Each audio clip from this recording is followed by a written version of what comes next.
When you hear someone say a character's strength increased by tens of millions of percent, it sounds like an exaggeration. But in Goku's case, it's not just real, it's absurd. Jumping from a battle power of 416 to a jaw-dropping 150 million is an insane leap. One so insane, the math alone is enough to make your brain stall. But let's not ruin the fun with numbers just yet. Let's trace the trail of farmer-level Goku to the Super Saiyan beast that scared Frieza stiff.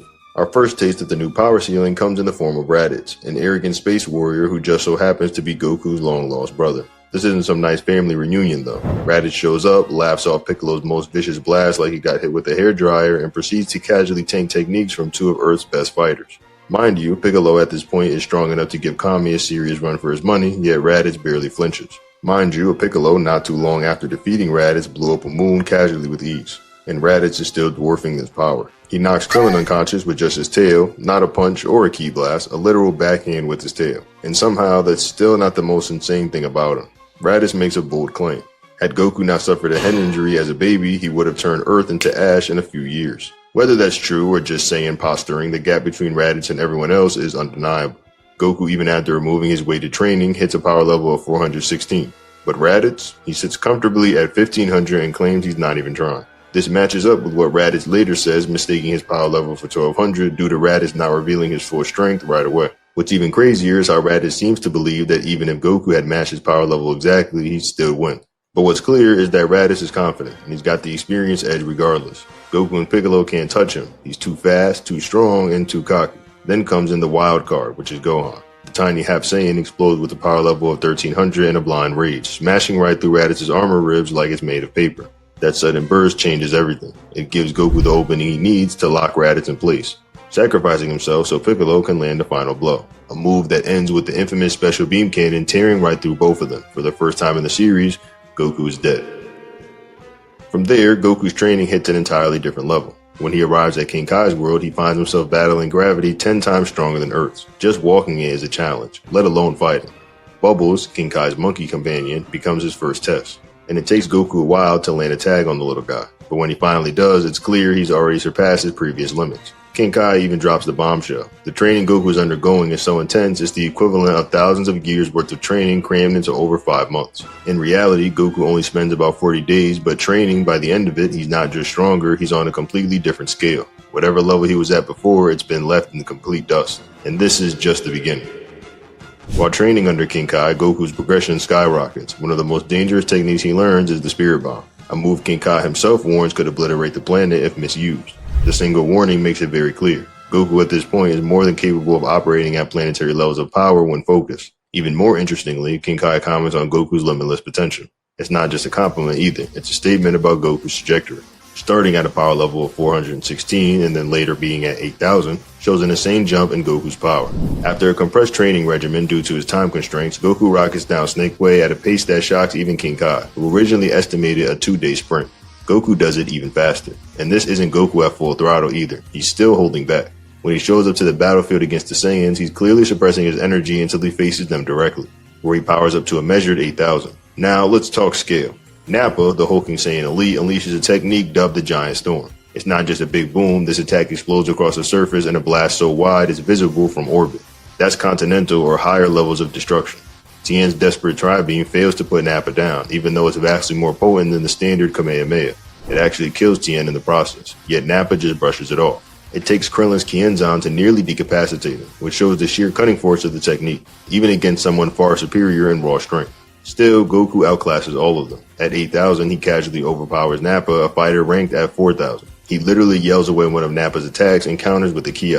Now, here's something often overlooked. Even after seeing Goku's 8,000 power level, Vegeta still believes Nappa could take him out, if he was calm, which is pretty wild. So either Nappa got a momentary boost, or Goku briefly dropped his guard or suppressed himself again. That doesn't last, however, when Goku activates the Kaioken, a move that doubles every aspect of his physical abilities, and completely wipes Nappa from the fight in an instant. It's not a technique you can spam though.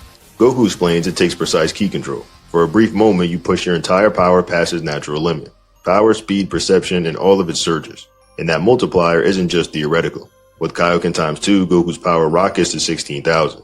Then the main event begins. Vegeta versus Goku, Saiyan Elite versus Earth's champion. Vegeta, even without any technique enhancement, powers up so hard that the ground begins to quake. According to supplemental material, he's already capable of destroying Earth just by charging up. No Galagun required. The Galagun is more of a condensed application of his total force, aimed in chain of destruction. Think of it as Vegeta converting his latent planet-busting power into a single focused blast. Goku fights back with Kaioken times 3, jumping to 24,000 and begins to dominate. But it's in this beam struggle where he finally hits Kaioken times 4 and reaches an overwhelming 32,000. This is the turning point. Goku doesn't just stop the Galagun, he crushes it, overpowering an attack intended to annihilate Earth. Vegeta, furious and bruised, realizes that the battle is slipping away and activates a backup plan, the Power Ball. It's a fake moon that mimics the blood waves needed for a Saiyan Grade A transformation, and the kicker is that Vegeta can use it without needing a real moon. Especially convenient because it was destroyed earlier in the series. This transformation boosts his power tenfold. However, unlike Goku as a child, Vegeta retains his full consciousness and tactical ability in this form. Now, there's a lot going on here. The Power Ball weakens him slightly before he transforms, and Vegeta is already heavily damaged. But still, he's a walking cataclysm. Goku, even at Kaioken times 4, is exhausted and outmatched. He believes that the only way to end this is with the Spirit Bomb, and he pleads for just a few seconds to charge it. But Vegeta doesn't give him that chance. It's pretty insane to think that Vegeta could have actually beat Goku here if he didn't decide to become a Grade A. Later on in the fight, Goku actually lands a hit that damages Grade A Vegeta's eyes, showcasing either a vulnerability or a flaw in the transformation. Eventually, Yajirobe, a character whose power level doesn't even scratch 1000, manages to sever Vegeta's tail, forcing the prince back to normal. And that's when Gohan and Krillin attack with a small leftover piece of Goku's Spirit Bomb, one that barely misses its full potential. Still, it's enough to push Vegeta to the brink, and yet he still survives. Gohan, transformed into a Grade A himself, crushes Vegeta into the ground. But Goku, the ever battle maniac, lets him crawl away, grinning, not out of mercy, but because he wants a rematch one day. Following that battle, Goku is completely broken physically. A single senzu bean heals him instantly, but more importantly, it gives him a Zenkai boost, the Saiyan genetic trait of gaining massive power after recovering from critical damage. It's unclear just how much stronger he becomes, but it's substantial. Recognizing that the threat is still looming, Goku has his old pod retrofled into a high-speed gravity ship by Dr. Briefs. The new vessel allows training under 100 times Earth gravity, the same environment Saiyans from Planet Vegeta were raised in. With the ship's updated speed, he can reach Namek in just 6 days on par with the elite Saiyan pods. As Goku rockets through space towards Namek and his customized ship, we get a glimpse of how brutally intense his training becomes. His regimen quickly escalates into sleepless, high-intensity sessions under immense gravitational pressure, far beyond anything Earth could replicate. Before long, we're told he collapses from exhaustion, revealing the punishing toll his self-inflicted gauntlet is taking. Interestingly, Goku credits his ability to push to such extremes to the battle with Vegeta back on Earth. The fight, which left him on the brink of death, unknowingly granted him a Zenkai boost, a unique trait that lets Saiyan grow stronger vastly under near-death experiences. Thanks to this post-fight growth spurt, he's able to adapt training under 50 times Earth's gravity relatively easily. But it doesn't stop there. Through relentless efforts and repeated strain-induced Zenkais, Goku eventually masters 100 times Earth's gravity, a level that dwarfs what Saiyans were traditionally believed capable of achieving. Even the narrator remarks that Goku has ascended past the known limits of his race. This becomes a running theme for the rest of the saga. Goku isn't just keeping up with legends, he's leaving them in the dust. When he finally lands on Namek, the shift in Goku's presence is so dramatic that even the Ginyu Force, Frieza's elite squad, begins speculating that he might become short of an anomaly among Saiyans. Their suspicion isn't unfounded either. In fact, his new power is so fast that Raccoon, who earlier swatted Gohan's attack aside with his breath, is instantly disabled with a single elbow strike to the gut. And that's important because Gohan at the time had his latent potential unlocked by Elder Guru, skyrocketing his level to around 14,000, a benchmark that surpasses planetary destruction according to El Manga Legendario. In contrast, Goku's performance makes this look like child's play. His precision and sheer force are now leagues above even seasoned warriors like Jason Birder, who dispatch effortless energy bursts and flickering speed. Birder, the self-proclaimed fastest in the universe, is utterly outpaced, which might be chalked up to Goku's intense gravity training reshaping his raw reaction time and physical control. Goku's unique training has reshaped the way his body performs entirely. He's not just stronger, he's fundamentally more efficient. His taking out of Birder caused Jace to panic, and he flees to report the threat to Captain Ginyu. Unfazed, Ginyu remarks that only Lord Frieza should be able to defeat the Ginyu Force, which raises an interesting contradiction. Guro can freeze time and Ginyu can body swap, which implies either Frieza has countermeasures to these hacks abilities or is simply so dominant that these gimmicks are irrelevant against him. From there, we get a notable power gap established. Jace admits that he's never heard of any Saiyan approaching 60,000 in power, and yet here stands Goku, measured over 90,000, by Captain Ginyu himself. Ginyu is quick to clock Goku's ability to match his strength, showcasing his experience and reading opponents beyond what scouters can detect. And that's something we hadn't seen much before, a recognition of his fighting IQ among enemies. Ginyu's comments suggest that power alone isn't what makes Goku dangerous, it's his command over it as well. Then comes the pivotal twist. Ginyu's surprise at Goku's level leads him to steal his body, and in doing so, he quickly realizes the problem. He can't wield Goku's strength properly. In Ginyu's hands, Goku's body maxes out around 23,000 roughly, which is equivalent to Zarbon's transform state. This not only shows how important body-soul synergy is in Dragon Ball, but also provides a clear baseline. Goku's true power wasn't just in numbers, it was in mastery. Eventually, Goku's injured body is placed in a rejuvenation pod, and while still recovering, Krillin reflects on a long-observed pattern. Goku's always returned from near death dramatically stronger. That old trait rooted in Saiyan biology is about to pay off in a massive way. Once fully healed, Goku's battle power explodes to a staggering 3 million. That's more than 33 times stronger than his previous peak during the Ginyu fight. This upgrade is so substantial that when Goku later confronts Frieza's final form, he actually manages to tag him, something Frieza remarks only his parents have ever been able to do. This moment doesn't just highlight the impact of Zenkai boost, it underscores Goku's explosive growth curve. In the span of a single saga, Goku has gone from barely managing Kaioken multipliers to breaking into a league where his very existence is pushed against the boundary of galactic threats. Frieza's true potential has long been hinted at in official sources, with guidebooks like Daizenshuu cutting his final form at containing unfathomable levels of strength. This becomes crystal clear when he effortlessly lifts and hurls an entire landmass at Goku using sheer telekinesis. A moment that nearly crushes him under the weight, though Goku manages to slow it down, barely keeping his footing. At just half of his full strength, Frieza clocks in with a power level of 60 million, completely overwhelming Goku's Kaioken times 10. And that's mind-boggling, considering how far Goku had already come. By this point, he was hundreds of times stronger than the version that embarrassed Captain Ginyu, the same Ginyu who stomped beings capable of deflecting planet-destroying blasts with nothing but a shout. And when looking at the anime's portrayal, Frieza doesn't even have to exert a third of his power to manhandle Goku with enhanced Kaioken times 10. And that tracks perfectly if you break it down. A third of 120 million is 40 million, while Goku with Kaioken times 10 would sit at around 30 million. When Goku pushes to Kaioken times 20, he momentarily closes the gap, even managing to push Frieza back with a massive Kamehameha. Yet Frieza halts a blast using just one hand and not effortlessly, but without being truly threatened either. He actually says that it hurts him. Despite the impressive show of force, the Kaioken times 20 takes a huge toll on Goku's body, leaving him battered and drained. With no other choice, he calls on the Spirit Bomb, and this time, powered by the energy of Namek's ecosystem and nearby celestial bodies, Goku knows that it's so potent it could obliterate the entire planet if it was mishandled. When it lands, it nearly does the job, putting Frieza down more decisively than the feeble Genki Dama that barely scratched Vegeta way back on Earth. But it's not over. Enraged and humiliated, Frieza lashes out on others. He murders Krillin in a brutal display, and in that moment, Goku crosses the threshold. The Golden Warrior awakens. The legendary Super Saiyan is born.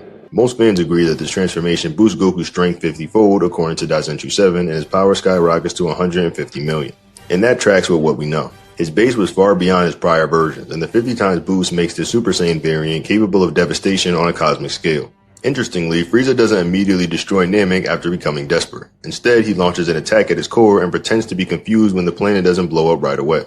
In truth, it seems Frieza wanted to savor the duel to test this Super Saiyan power himself, rather than just ending the fight instantly. Goku catches on and they continue battling, almost as if silently agreeing to finish this clash properly. In the anime version of events, this battle becomes quite the marathon, one of the lengthiest in anime history. At one point, Frieza slaps Goku into molten lava with his Nova Strike, seemingly killing him. Even Gohan believes that it's over, and we get a glimpse of him holding his own against Frieza for a brief moment. Then Goku dramatically returns from the brink, and the narrator even implies that Super Saiyan may have grown stronger mid-battle, possibly from a Zenkai boost right then and there. Later in the fight, Frieza fires a colossal death ball, which Super Saiyan Goku punches so hard it zips off into space at light speed, slamming into distant planets and vaporizing it. It's a terrifying reminder of how much destructive potential both of them are holding back. And this all raises interesting debates about space durability as well. By the time Goku and Frieza's battle wraps up, the scale of Dragon Ball combat has officially left Planet Tier behind. We're watching warriors who can shatter dimensions, ignoring the laws of physics, and shape the fate of the entire star systems with their fists.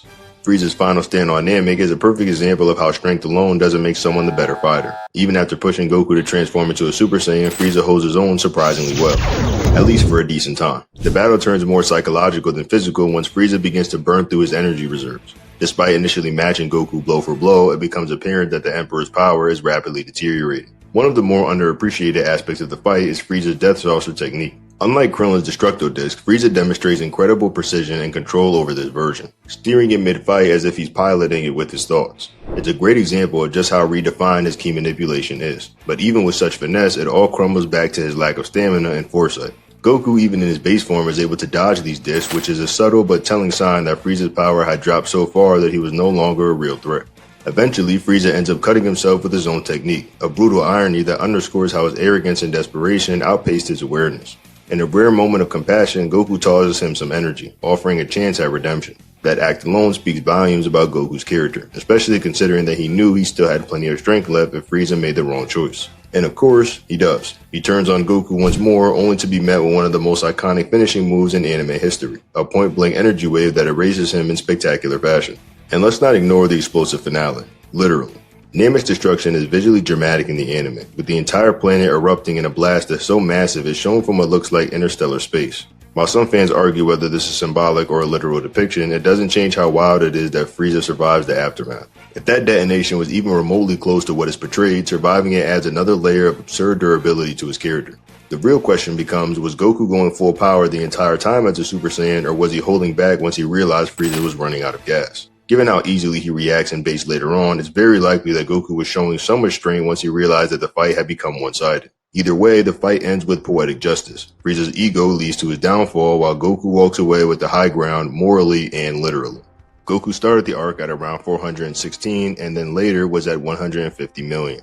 This kind of increase in approximation is 36,057,598.08%. Just for those people who wanted to have a black and white answer. That's pretty much how strong Goku got. And that's just the beginning. From the heart virus that nearly ended his life, to facing off against the deadliest wizard the universe had ever seen, Goku's power skyrocketed in ways we'd never expected. But just how strong did he get between the android and Buu Saga? In this video, we're breaking down exactly how strong Goku got, where he scales relative to Cell, Majin Vegeta, and Buu, and whether his Otherworld training pushed him into god tier levels even before Battle of Gods was a creation.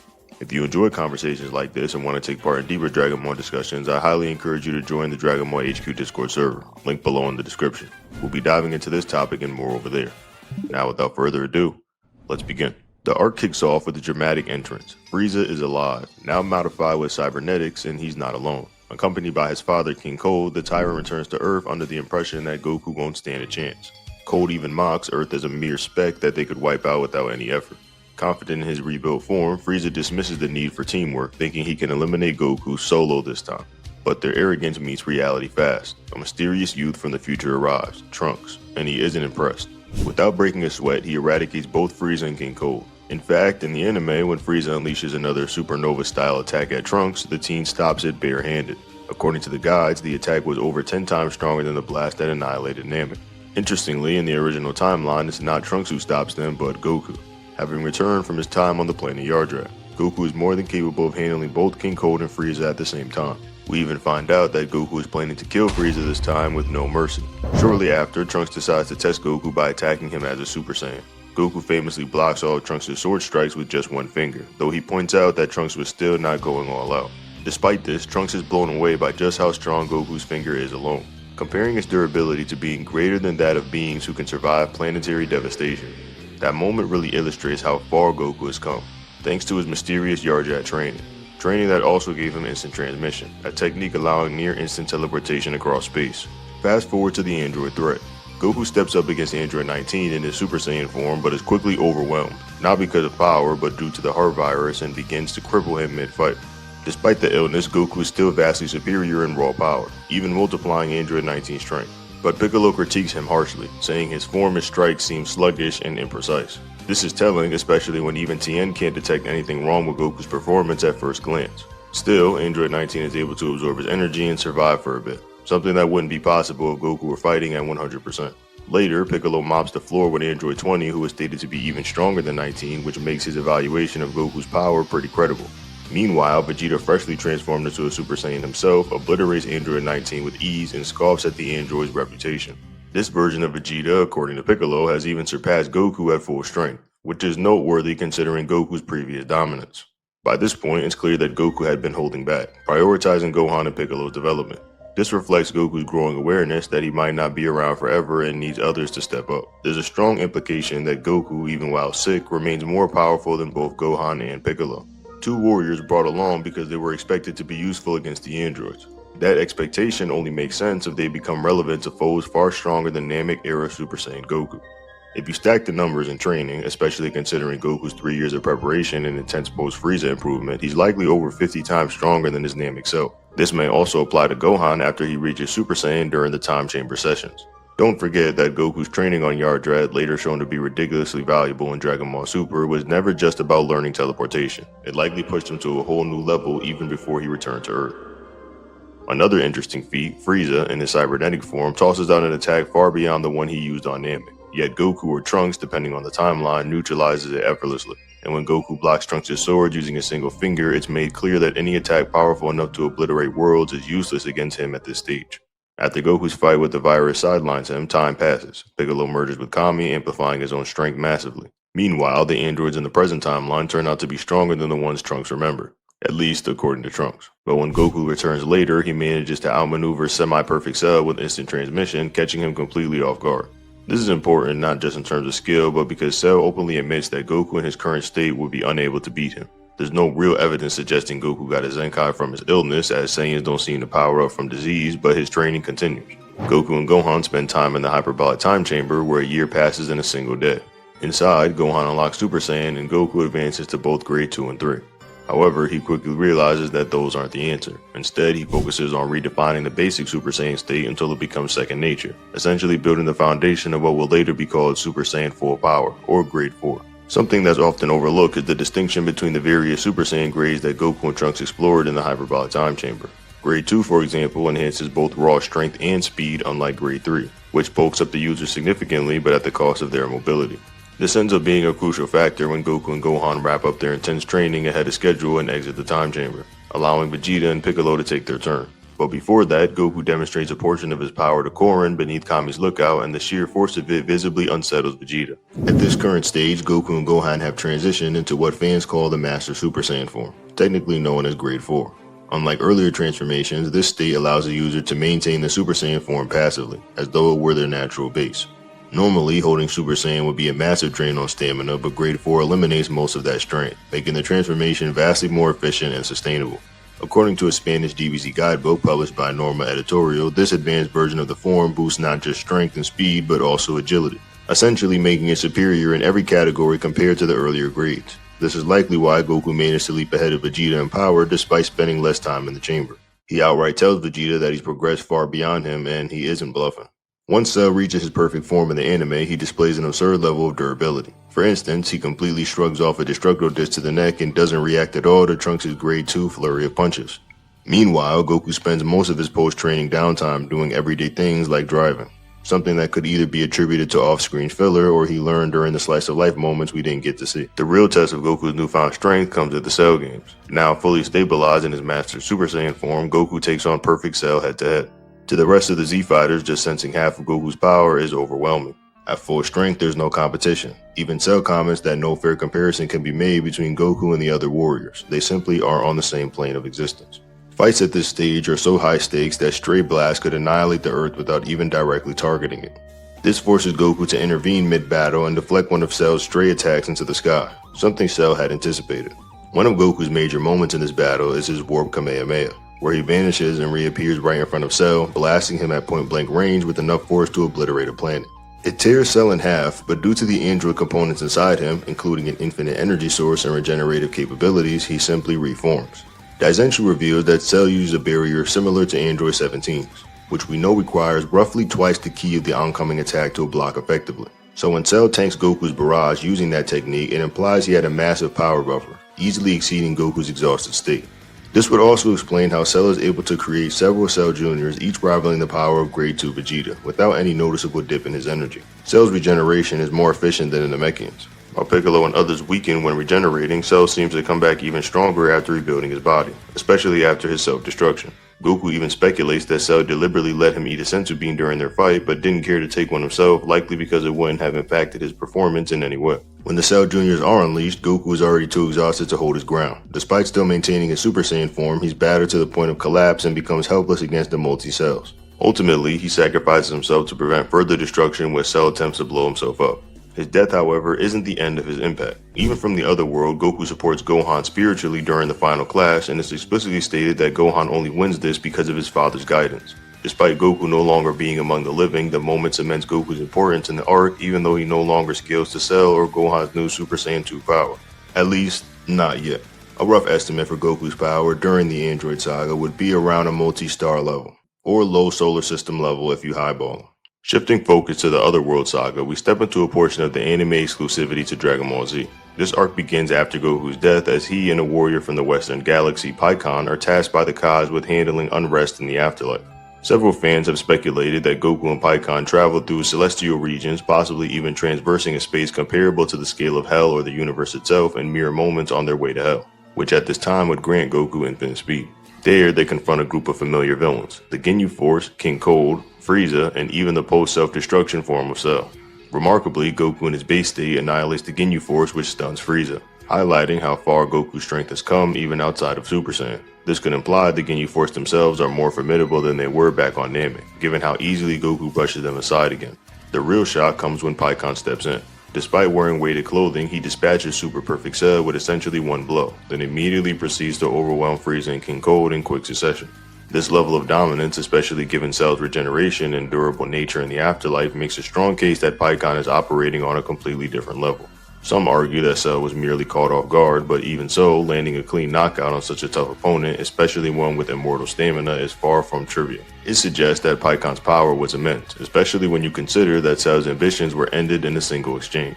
This notion is further supported by both Goku's later comments and a narration suggesting that Pikkon may be significantly stronger than him at this stage. The arc also elaborates on the cosmology of the Dragon Ball universe. The universe is split into 4 quadrants, each governed by a Kai, with the Grand Kai overseeing them all.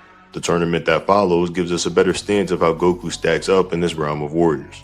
In his first match, Goku battles a fighter named Tapikar. While Goku admits he can't follow Tapikar's movements at full speed, the match ends quickly as Tapikar burns himself out. Goku's next opponent is Aqua, who drags the fight underwater. Goku wins this one by using a clever combo of Solar Flare and Kamehameha, enough to catch even Pikkon's attention. This moment stands out because despite earlier domination of enemies in base form, Goku's Kamehameha here is framed as more impressive, giving a clear indication that context and technique still matter in combat efficiency. Where things get truly interesting though is when Pikkon faces Olibu, a northern galaxy warrior who's trained over 3,000 years. He's meant to symbolize Hercules from the real world. During their clash, Goku remarks in the Japanese version that he can't even track their movements. Think about that for a moment. Goku, who could watch most of Gohan's battle against Cell with the naked eye, is now unable to visually follow these two fighters. That alone implies they're fighting at a level far beyond anything seen in the Cell games. As the tournament continues, Goku seems to adapt rapidly. Pikkon observes that Goku has noticeably grown stronger since their previous encounter with the villains in Hell. This confirms that Goku's power had already outpaced his Cell game self in a relatively short time, especially considering he's still in the afterlife and hasn't used Super Saiyan much yet. Eventually, Goku squares off against Pikkon himself, and in his base form he can now keep up with the same Pikkon he couldn't even perceive earlier. That's drastic progression, but then Pikkon reveals he's been wearing weighted clothing all along, echoing classic moments like Piccolo's reveal during the 23rd Tenkaichi Budokai. Once unweighted, Pikkon clearly gains the upper hand, even overwhelming Goku's Super Saiyan Grade 4 form. To stay in the fight, Goku pushes things further by using the Super Kaioken, a boosted version of Kaioken stacked on top of the Grade 4. Theoretically, if this functions as a ×2 multiplier, it mirrors the kind of jump seen with Super Saiyan 2, as suggested in the Super Exciting Guide. Even so, Pikkon absorbs the blow with minimal damage, suggesting that this power dwarfs even Super Saiyan 2 level attacks, especially since he was momentarily caught off guard. This casts doubt on the idea that Cell losing to Pikkon was purely due to surprise. If Goku at double Super Saiyan strength couldn't face him, Cell being blindsided doesn't seem like a decisive factor anymore.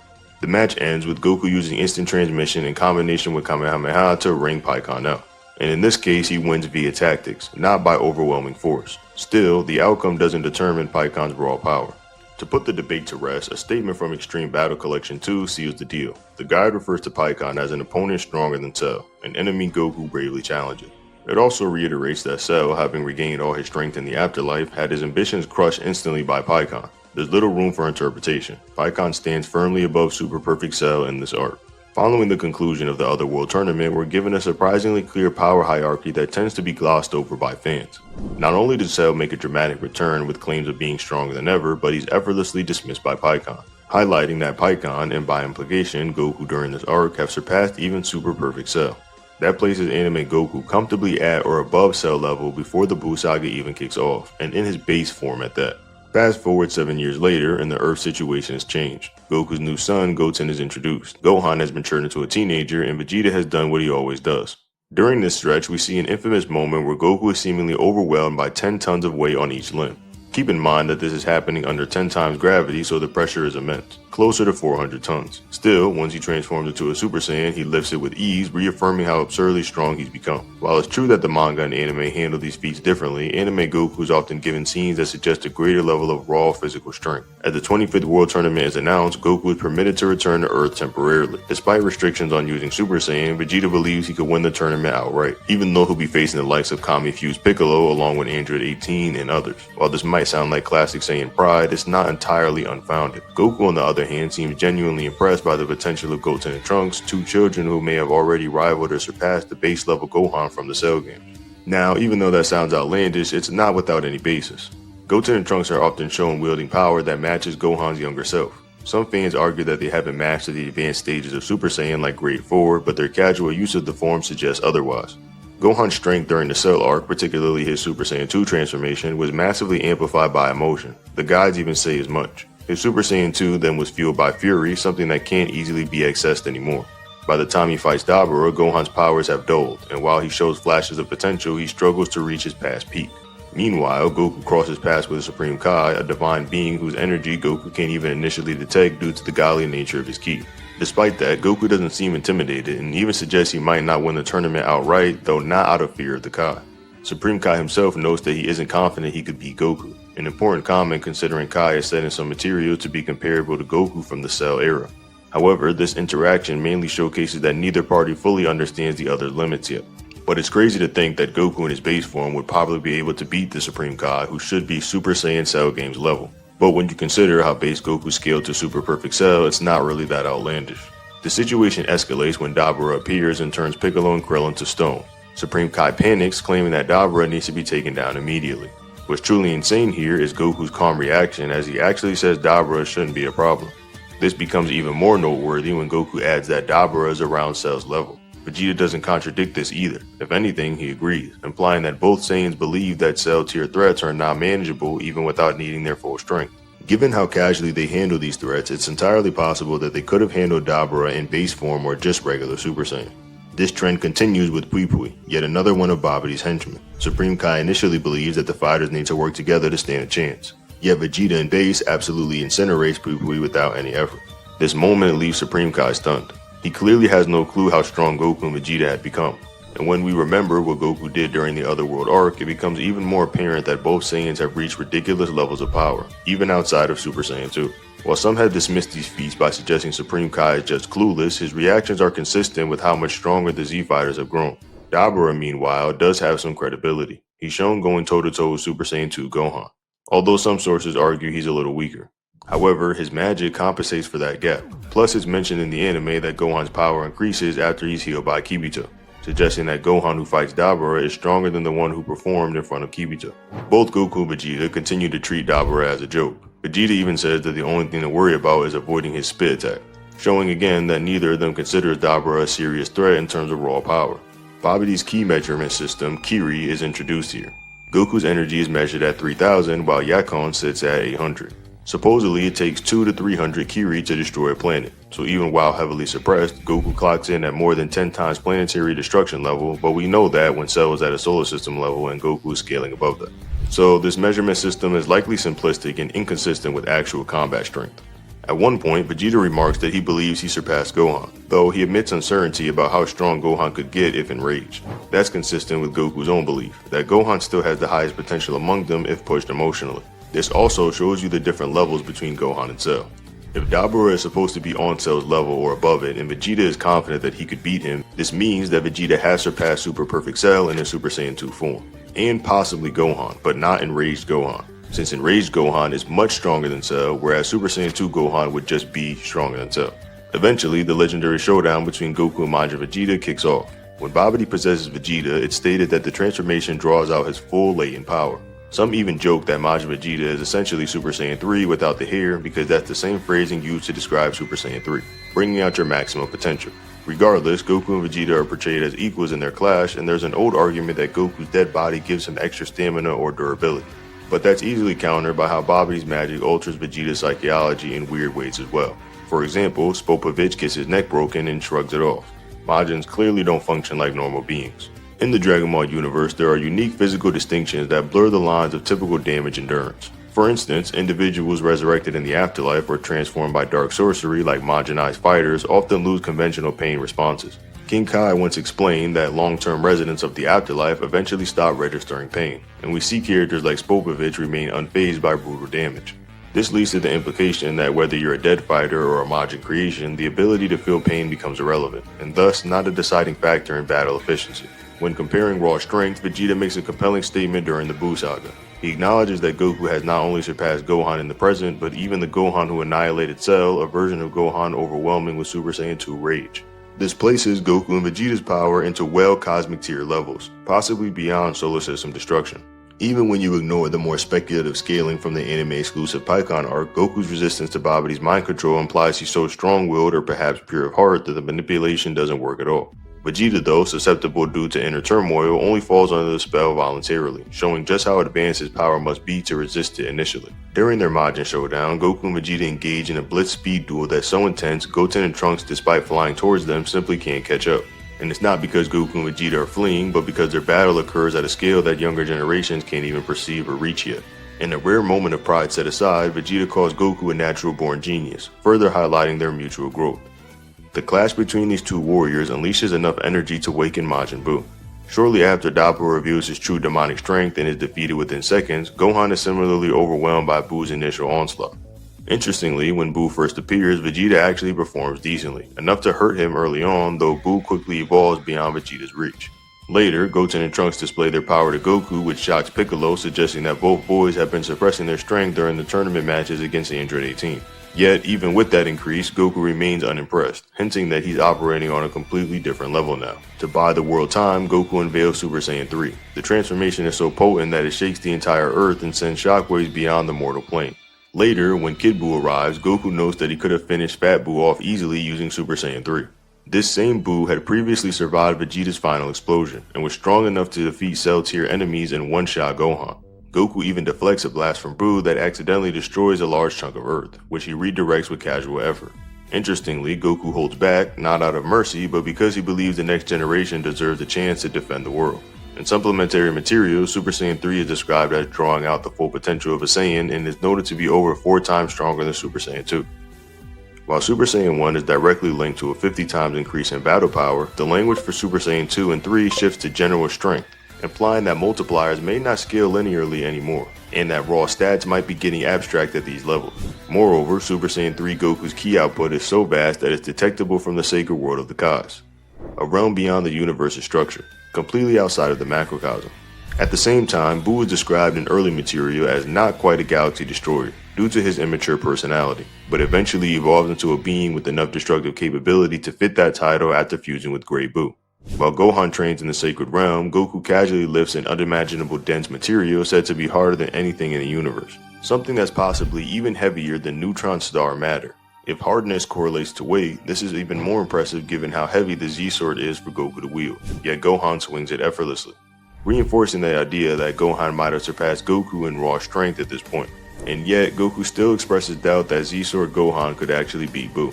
Eventually, we're introduced to the fusion dance. Goten and Trunks become Gotenks, but their initial base level performance against Buu is underwhelming. After a day of hyperbolic time chamber training, Gotenks reappears more competent and zips across the globe at a ridiculous speed in Super Saiyan form, wasting most of his fusion time on antics before facing Buu again. Piccolo begins to believe in him this time, but there's still debate around how his power measures up. Daizenshuu material implies that even after training, Gotenks was only just beginning to rival Goku and Vegeta. This means base Gotenks before the chamber wasn't close, despite his confident front.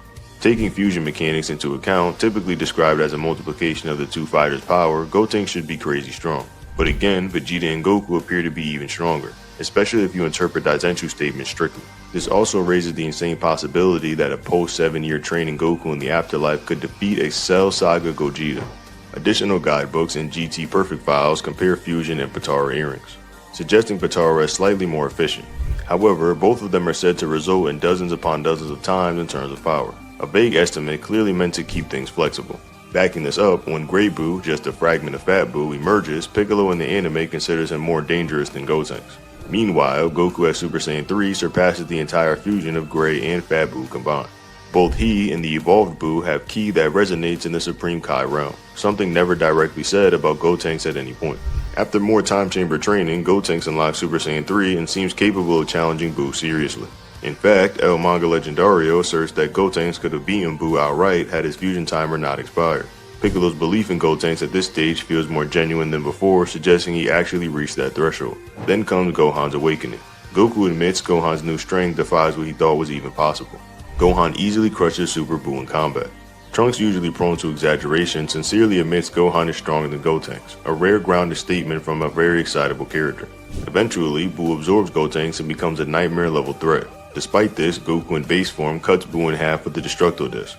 It doesn't hurt him, but the fact that Goku could do it at all is still intriguing, though clearly not implying a power advantage. When Goku goes Super Saiyan 3 against Buu-Tanks, he's completely outmatched. Facing inevitable defeat, Goku and Vegeta resort to Potara fusion, resulting in Vegito. After Vegito deliberately lets himself be absorbed by Buu, the fusion comes undone. What follows is a strange and often overlooked segment in Buu's body that raises a lot of power scaling questions. Goku and Vegeta take on a ghost-like version of Gohan, Gotenks, and Piccolo, essentially Buu's internal recreations of them based on his memory. These phantoms retain the exact same strength as their originals, yet Goku and Vegeta manage to hold their own while in Super Saiyan, not even at full strength. On the surface, this suggests an absurd boost. If Goku and Super Saiyan can clash with Ultimate Gohan and Super Saiyan 3 Gotenks, does that mean he's stronger than them now? Well, it's not necessarily that simple. There are plenty of inconsistencies. For example, Piccolo, who should be the weakest of the three, is able to challenge Vegeta in a fair fight. Meanwhile, Goku, who the guides plays equal to Vegeta at this point, is shown fighting Gohan one-on-one. At one point, Gohan even sneaks up on Goku in base form and manages to wear him down later in Super Saiyan mode. But if Gohan is truly at full strength here, why didn't the initial kick obliterate Goku instantly? It implies that Buu's copies might be holding back intentionally, possibly as part of a strategy to exhaust Goku and Vegeta before absorbing them again. In fact, Goku and Vegeta doesn't realize they regenerate endlessly until after he's already spent most of his energy. So it's entirely possible that these recreations were playing the long game. To add to that, Buu's control over these illusions is tied to his concentration, which is shown breaking as he gets distracted by hunger. The moment his attention slips, the phantoms literally turn into desserts. That's a massive clue that this battle doesn't operate on a clean, logical power scaling measure. There are constructs bound by Buu's will, but not independent fighters. Though something to consider is that Goku and Vegeta are confined to be operating at 1% less of their usual strength while inside Buu's body. If they were genuinely trading blows with full power Gotenks and Gohan in that state, then that would imply that their real strength exceeds Gotenks and Gohan by over 100 times, which that level of scaling is pretty ridiculous. However, it is something to consider. Soon after, Goku mentions that even together they might not be able to defeat Buu, and has also mentioned that Buu is stronger inside himself for some bizarre reason. So even if Goku does look good against Gohan or Gotenks, it doesn't translate to superiority over the real Buu. And this brings us to Kid Buu, the final form of the Majin and debatably the most chaotic and dangerous form. In the anime, Kid Buu is declared the most powerful version outright. Goku even calls him the toughest opponent he's ever faced, which raises eyebrows considering Goku never actually fought Buuhan at full power. Unless of course you count Vegito as an extension of Goku, which is debatable. If Kid Buu does truly surpass Buuhan, however, we're talking about a being capable of distorting reality on a universal level. Buuhan warped space just by raging. Goku says if Kid Buu wins, the universe itself could vanish. Though in the Viz translations it's toned down a bit, simply stating that the universe would be doomed, not quite the same as being poofed out of existence. Kid Buu at some point sets his sights on destroying the Grand Kai's planet, which orbits the Heaven Realm. Since Heaven is described as a macrocosmic-sized planet, planet-sized in the sense of matching an entire universe, the idea that Grand Kai's planet is even a moon of it implies something enormous. Destroying something that size in one shot could actually require more energy than vaporizing a galaxy. But to be fair, this feat is highly debated. The planet size seems inconsistent across episodes, and some even argue Kid Buu would need multiple shots to accomplish that destruction, if it ever were to happen. Now, back to Goku. Despite all the odds, he eventually defeats Kid Buu with the Super Spirit Bomb, a technique fueled by the energy gathered not just from the Earth but across the macrocosm. There's even a comment made that if Gohan and Gotenks fall alongside Goku, Kid Buu wouldn't have stood a chance. Goku suggests this in the manga, though Vegeta insists on letting the people of Earth resolve things themselves. This is a powerful statement, however, because it suggests that Gohan didn't get stronger at all from his previous beatdowns. There's no Zenkai or power to mention, so if Goku now is the strongest by the end of Z, that means he finally surpassed Gohan. This idea gets even more traction in early Dragon Ball Super when Vegeta outright says that Goku is number 1.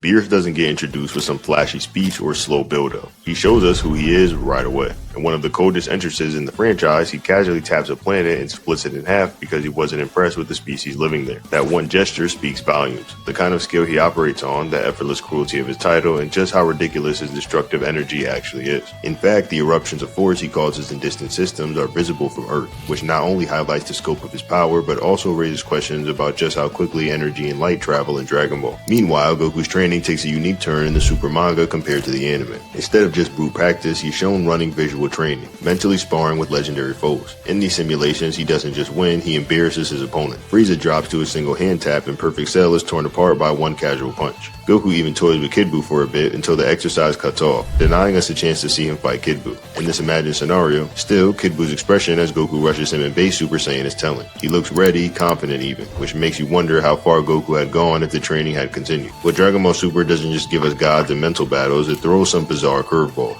Super also slips in some anime-only nods. Gregory, the little cricket from filler episodes on King Kai's planet, actually pops back up. Even more curious, there's footage of Vegeta training in Dragon Ball Kai included as a flashback, which blurs the lines between what's canon to Super and what's anime exclusive. Super being a continuation of the original manga. Character statements in this stretch are also important. Vegeta outright acknowledges Goku as the top Saiyan following the defeat of Buu, cementing by at that point Goku had surpassed not only Vegeta himself, but also Gotenks and even Ultimate Gohan. This is reinforced in both the Battle of Gods film and the manga, where Gohan is still hinted to have his mystic state, though the anime leaves things a little more vague. And as all this unfolds, Beerus is mostly occupied with food. There's a scene where Whis goes to the outer star system to grab him something to eat, and Beerus casually follows. The casual nature of a god of destruction moving between star systems for a snack says everything about just how far beyond mortal comprehension he really is. When Whis zips off to fetch Beerus some food, the timeline of events tells us a lot more than you'd think at first glance. His staff carries him across vast stretches of space in under a minute. Considering the stick can apparently cover the whole universe in about 20 minutes, this means that this quick trip was likely across countless galaxies, millions of light years gone in moments. Yet Beerus himself grows impatient, following after Whis, and manages to catch up to him in barely 2 minutes. If Whis' speed scales to all the characters around him, and the show constantly implies that it does, then Beerus had to move at speeds way beyond simple light travel to even make that chase possible. Later, when Goku reaches Super Saiyan God, Beerus admits he hadn't been forced to exert himself this much in eons, which strongly suggests Goku could match feats on his level 2 at least in short bursts. Jumping over to Goku's training, episode 3 drops some wild strength.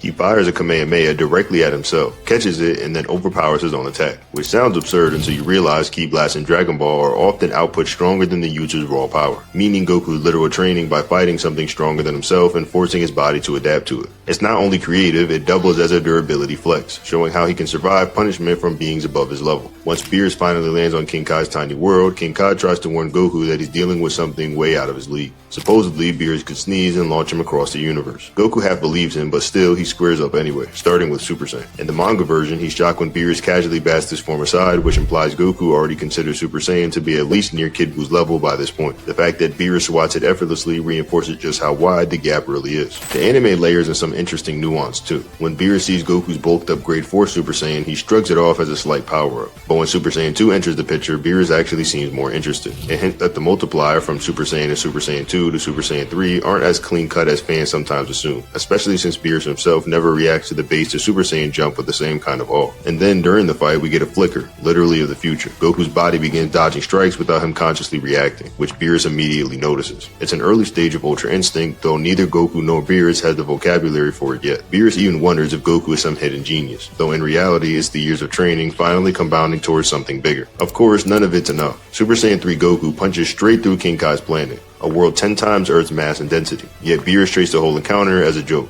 He doesn't even bother with the signature planet tap destruction, instead he toys with him with chops and flicks. And honestly, that moment where he flicks Super Saiyan 3 Goku away like it's nothing. One strange detail worth pointing out, no one on Earth feels this clash at all. Compare that to Saga Goku, whose fight with Fat Buu was sensed even in the Kaioshin realm, which might suggest that King Kai's planet isn't where people think it is. It's possibly further away than the sacred world of the Kais. After the humiliation, Goku takes a moment to strategize. His first thought is his fusion with Vegeta, but in his own head he immediately dismisses the idea, saying that even Vegeta wouldn't cut it against Beerus. Beerus. And looking at how things play out later, that might have been one of Goku's rare moments of absolute clarity. When Beerus finally steps foot on Earth, the search for the so-called Super Saiyan God takes center stage. The manga breezes through this with a quick showcase of Beerus dismantling the Z-Fighters. The anime, however, paints a far more dramatic picture. One of the standout moments is when Beerus casually releases a pressure so overwhelming that Vegeta can't even twitch under it. From there, Beerus toys with everyone: Piccolo, Gohan, Gotenks, and Buu. Then comes Super Saiyan 2 Vegeta, whose power is said to outdo Super Saiyan 3 Goku's. And yet Beerus shrugs off the prince's full fury. At one point, Beerus even tosses out a 10% comment, but later we learn from Whis and Beerus himself that this was all a ruse, a psychological trick to motivate the Saiyans to push harder. There's even an odd detail buried in the anime version. Piccolo looks more disturbed watching Gotenks get floored in base than when Buu is casually smacked down. And since then they could track Buu's strikes in slow motion, the fact that Gotenks is handled with less effort raises some eyebrow-raising questions about the power scaling. Still, the main takeaway is that Goku sees no viable path forward. Vegeta wouldn't cut it, a Spirit Bomb wouldn't do the job either. The only card left is the God Ritual. Once Goku completes the transformation, everything changes. His ki vanishes from normal detection, forcing Whis to compare it directly to definitive signatures like Beerus and the Cogs. The ritual itself has dramatic planetary effects in the anime, changing the seasons across Earth in a single moment. When Goku tries to spar with his new form, it stumbles and struggles to balance the surge of divine energy. Toriyama himself explained in interviews that God Ki is volatile at first, too much power to control properly, and without experience, you end up clumsy or accidentally destructive. That loss of control foreshadows what comes next. Goku and Beerus punching so hard that the entire macrocosm in Universe 7 trembles on the very collapse. And this macrocosm isn't just a universe. Supplemental gods describe it as layers of massive domains: the mortal universe, the afterlife, and the Kaioshin realm. The afterlife alone contains a heaven equal in size to the living universe, orbited by Grand Kai's planet, plus an endless hell capable of holding infinite souls. The Kai realm itself is said to be 1/10 of the whole macrocosm, while Daizenshuu material, sometimes called the Otherworld, endless or dimensionally transcendent. Some fans interpret that as a literal higher dimensional scaling, while others argue the words are more figurative, meant to emphasize a normality rather than the strict mathematics. Either way, the point stands out. Goku and Beerus were about to reduce this entire structure to nothing just by colliding fists. The anime and manga differ on the presentation though. In the manga, the destructive waves appear instantly. In the anime, the waves spread outward slowly, consuming space as they expand. And the anime tosses in an even stranger beat. When Beerus seems to land a killing blow, Goku's body pulls a near regenerative comeback, returning stronger than ever before. Whis knows that this is the most effort Beerus has expended in centuries, underscoring just how high Goku's ceiling has risen. But the wildest twist comes after the red aura vanishes. Instead of collapsing, Goku keeps fighting in Super Saiyan and realizes he doesn't feel much weaker. Beerus explains why the God power didn't vanish, it fused into Goku's own body and ki. From that point on, his base and Super Saiyan state carry the essence of godhood. The narrator even drives the point home in episode titles and commentary. Goku has surpassed the ritual Super Saiyan God without needing the form itself. It climaxes when Beerus launches a death ball that overwhelms Goku Super Saiyan. Yet moments later, Goku in his base digs deep and pushes back against the same attack. By extension, his natural state now eclipses not only Super Vegeta from the Buu Saga, but even the ritual God form itself. The one that nearly cracked the universe apart. You could argue it's some hidden instinct or flare-up, but at bare minimum, Goku's scaling from this point forward is firmly anchored on God-tier footing. 6 months later, the timeline moves into what fans call the resurrection of F arc. Goku shows up begging Whis for more training, wanting to dive deeper into God-tier strength. Something worth noting is that Whis doesn't actually request food as payment for lessons, despite the Grand Peace joking that Whis' appetite is his real motive.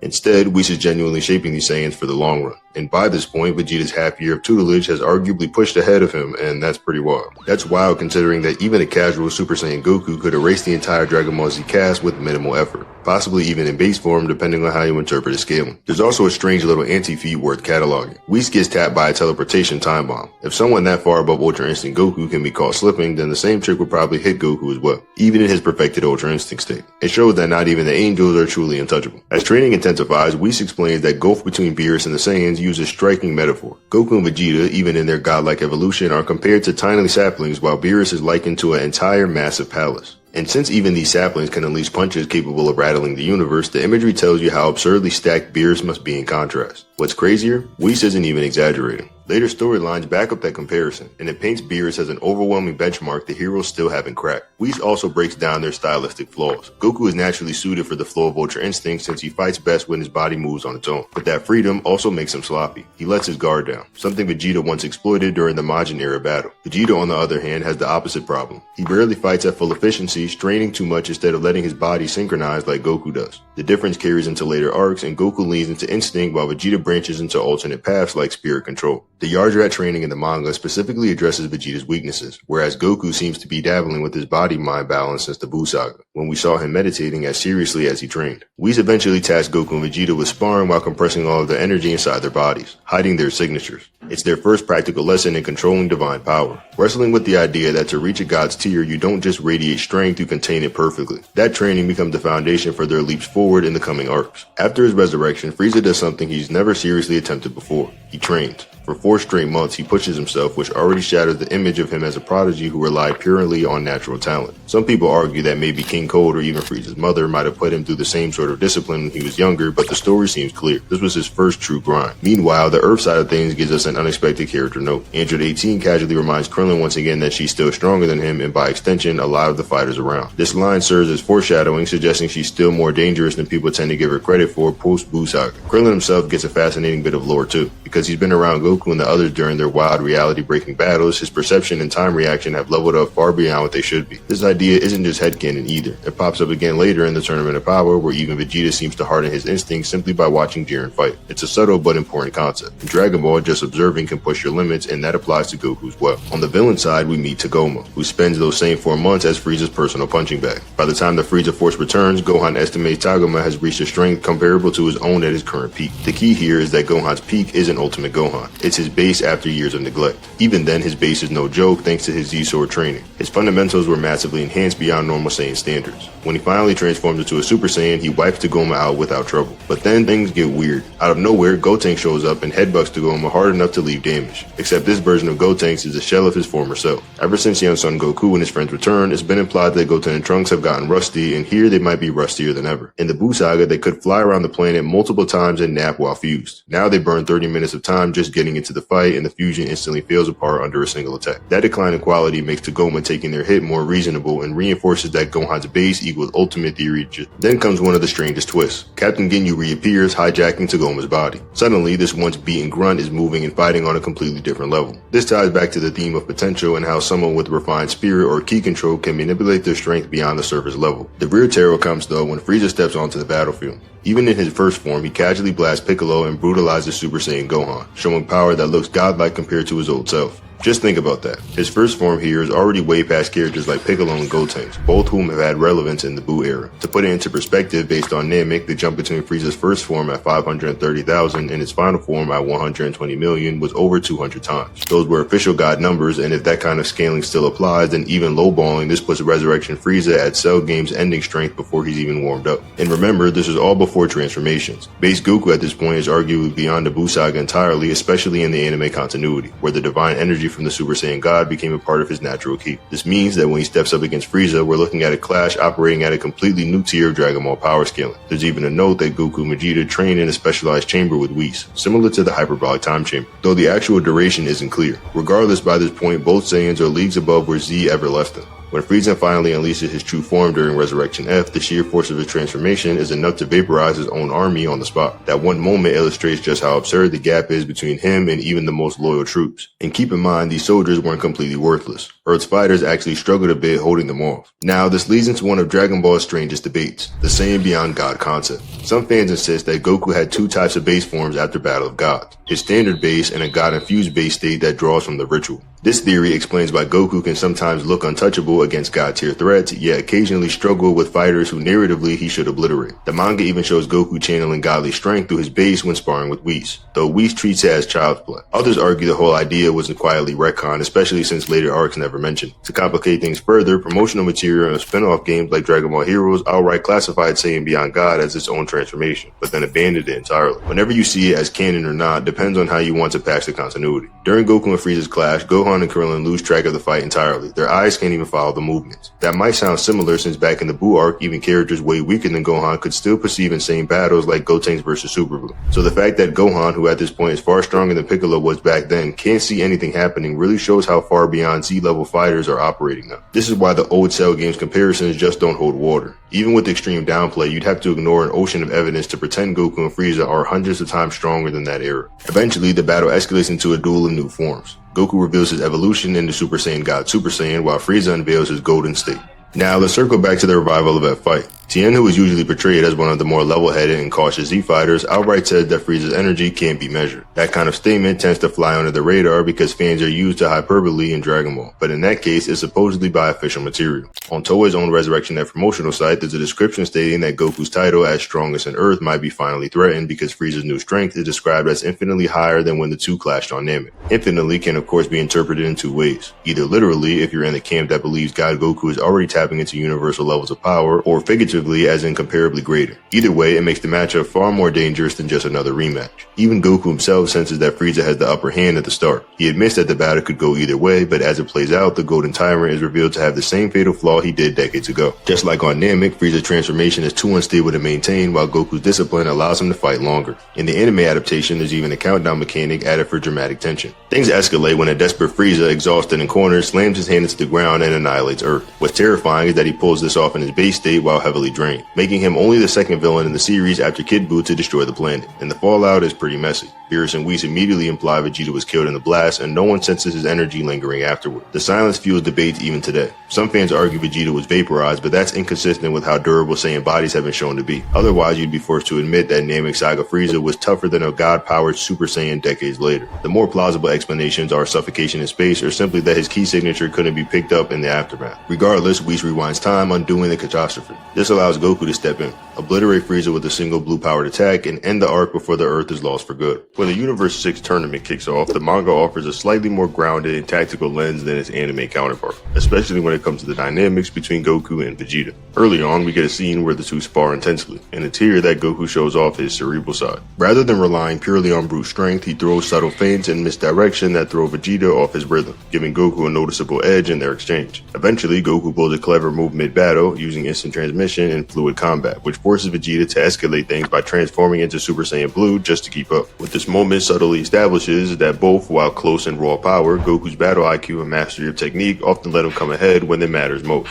And for fans that say that Goku's never beat Vegeta, there's a clear Dragon Ball Super win in the manga. Shortly after this, the scope of the Dragon Ball universe expands quite literally. We're introduced to the existence of 12 different universes, each paired with the counterpart. Universe 7's twin is Universe 6, and the god of destruction from that realm, Champa, pays a not-so-friendly visit to Beerus. We even get a flashback of them sparring, hurling themselves through space faster than light, planets bursting from their blows, and their clash is so dangerous that it threatens cosmic annihilation. It's only the sudden intervention of their angelic attendants that prevents both universes from being reduced to nothing. In the anime, the same brawl is portrayed with even more dramatic weight. It's flat out stated that a full-powered fight between Beerus and Champa would annihilate both their universes entirely. This serves as an important benchmark. If you think Goku could eventually climb to their level later on, then you're implying he can go head-to-head with beings capable of collapsing universal realities with just their fists. But at this stage in the story, Goku's not quite there. Another little nugget worth mentioning comes from Jocko, who clarifies something that's been debated for years. The Milky Way galaxy where Earth is located is near the outer edge of Universe 7. That means that the North Galaxy that Frieza once ruled over isn't synonymous with the Milky Way at all. The distinction actually helps us understand the layout of the universe in Dragon Ball and hints that it's not infinite in the way some fans assume. If it were, no scanner, no matter how advanced, could pinpoint energy signatures at its edge. Now, over the next 3 years, both Goku and Vegeta commit to non-stop training. They sharpen their edge, push their bodies to the brink, and ultimately hit what Vegeta refers to as the upper limits of their growth. Even so, Vegeta admits during one of their spars that he can feel himself improving, through the gains that are now marginal. Fast forward to the start of the tournament, and Goku's matched up against Botamo, Universe 6's bouncy golden bear of a fighter. Botamo has a bizarre ability where incoming attacks don't seem to harm him at all. Jacko speculates that the damage is being directed to some kind of alternate dimension. Pretty wild. Still, even his bizarre hacks, it suggested that Botamo's ability has a limit.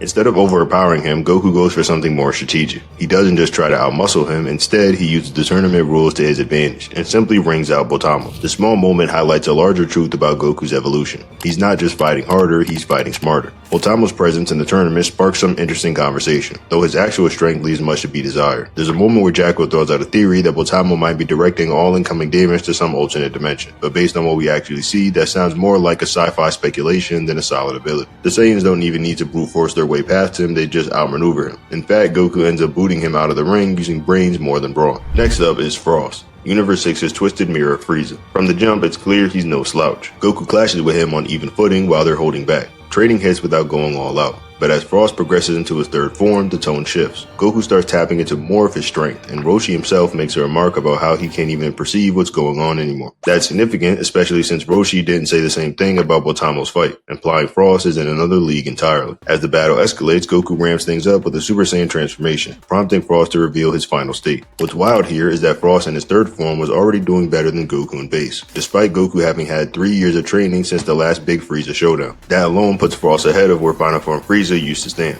Once Goku goes Super Saiyan though, the fight flips. Frost gets pummeled, far more decisively than how Namek Frieza fared against Super Saiyan Goku way back. This can be taken in a couple different ways. Either Goku's regular Super Saiyan form has powered up significantly, think post-Cell games, but the fight doesn't end clean. Frost ends up using a hidden poison needle, a dirty trick that knocks Goku out cold. And just like that, the match is over. It's a reminder that Goku still hadn't built up any solid immunity to toxins, and can be caught slipping when tricked, a consistent flaw over the years. Speaking of Vegeta, his match against Vegeta is important in terms of understanding the limits of Saiyans when deprived of oxygen. The anime narrator even points out that Vegeta can't fight at full strength in such an environment, and we've seen similar logic before, like when Golden Frieza tried to drown Super Saiyan Blue Goku in Resurrection F. So there's precedence for this kind of biological limitation. As for the Cabba fight itself, it subtly hints at how much stronger Super Saiyan has become. Even though Cabba and Vegeta seem comparable in base, the moment Vegeta transforms, Cabba's attacks just bounce right off. The difference is especially highlighted in the anime, whereas in the manga, Vegeta opts to dominate Cabba in blue almost immediately. All that builds into what might be one of the sharpest examples of Goku's growth as a fighter throughout the entire arc. Next up is Goku's showdown with the Silent Executioner from Universe 6. Hit. This guy's not just a seasoned assassin, he's been around for over a millennium, mastering an ability that borders on temporal manipulation. His signature move allows him to skip through time in short bursts, giving him a decisive edge against most opponents. But even with this absurd technique, Goku does something wild. He adjusts to it mid-fight. He starts off in base form, and within minutes he's reading Hit's movements and countering them like he's fought him 1,000 times. He even lands a blow that makes Hit bleed. Not bad for a guy who started the match without transforming. Now people often debate whether Hit was holding back, and maybe he was, but it doesn't really change what makes this moment so significant. Goku's adaptability. Just from watching Hit by Vegeta, Goku processes his opponent's patterns and uses sheer battle intuition to catch up. It's a rare feat even among top tier fighters. The anime makes it clear that transforming into Super Saiyan Blue comes with a massive energy cost. Goku avoids it early in the fight to conserve stamina, while Vegeta goes blue right out of the gate. In the manga though, it's taken even further. Vegeta using blue against Cabba and Hit reduces his power to just 10% of its original level. Because of this, Super Saiyan God Goku actually comes off as stronger than Blue Vegeta in that particular scenario, which hints in the manga that blue at this stage might just be a tenfold boost over God. In contrast, the anime downplays those strict limitations. There, blue is a redefined calm transformation with perfect ki control, which makes sense considering Goku stacked Kaioken on top of it. The fight becomes so intense when he does so that even Beerus is taken back, not necessarily by his strength, but by the fact that Goku never showed this trump card during their battle. A lot of fans at the time speculated that Goku might have surpassed Beerus with this new combo. The math seemed to work on paper, but God Ki stacked with Kaioken is not exactly how that will.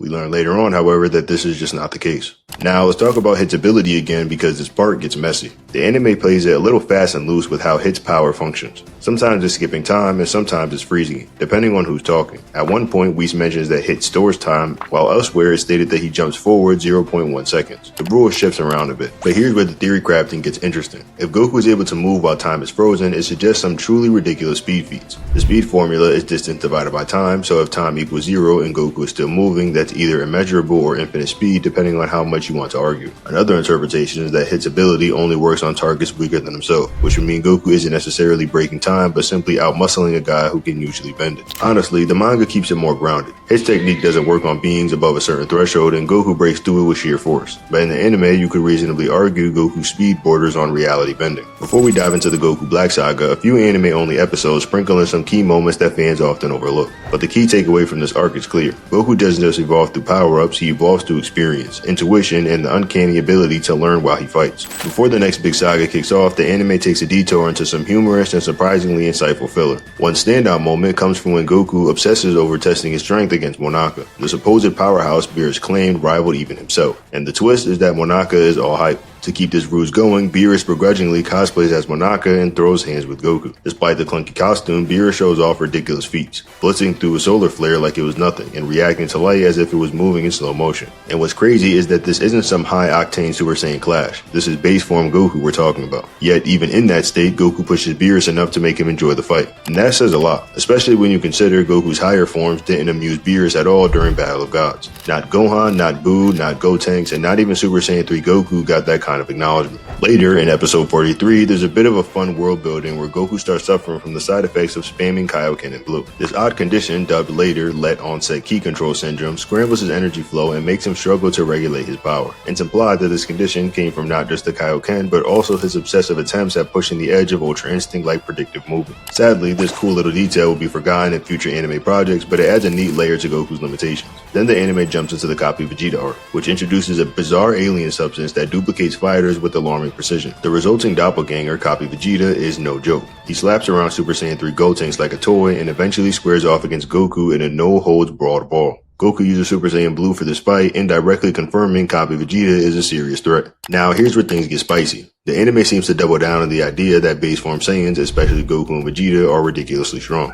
This isn't something that gets retconned later, contrary to what some fans argue. It's just baked into the anime's interpretation of their growth. Even when not transformed, their base power is leagues above where it used to be. The manga leans more into transformations for dramatic boosts, but the anime seems content letting their fundamentals carry the weight. In terms of battle IQ, Goku continues to edge out Vegeta subtly. From the way he feints and finesses during their spars to the way he handles opponents like Copy Vegeta, there's always a sense that Goku just gets the flow of combat better. Both of them admit they've grown a lot since their last big fight, but Goku's precision and tactics shine just a little brighter. Then finally the tone shifts hard as we hit episode 47 and dive into the Goku Black storyline. Things start ramping up pretty fast. Back in the present, future Trunks escapes to the past after getting thrashed by Goku Black. In a heated moment, he lashes out at Goku, confusing him for the enemy. Goku, caught off guard, blocks his punch with ease. Proof that Trunks, while tough, isn't quite there yet. They decide to spar so the team can measure Trunks' power level compared to Black. Trunks powers up to Super Saiyan 2, and Goku knows that he might be stronger than Team Gohan during the Cell games. Interestingly, this mirrors something Vegeta once told Goku during the Buu Saga. And if you check some of the official material, like the Toyotaro manga guide, it's even suggested that Trunks' Super Saiyan 2 is stronger than Goku's Super Saiyan 3. In fact, Goku ends the match by using Super Saiyan God in the manga, putting Trunks down with a single blow. And that's no small feat, especially considering Super Saiyan 3 Goku back in the Buu Saga couldn't even face Beerus. In Dragon Ball Super, there's a sharp contrast between how Goku's powers are portrayed across the anime and the manga, particularly when comparing his fight with future Trunks and his early encounters with Goku Black. Let's start with Goku versus Trunks in the anime. Goku is clearly holding back. He takes on Trunks' Super Saiyan 2 with the suppressed Super Saiyan 3 and still overwhelms him without breaking a sweat.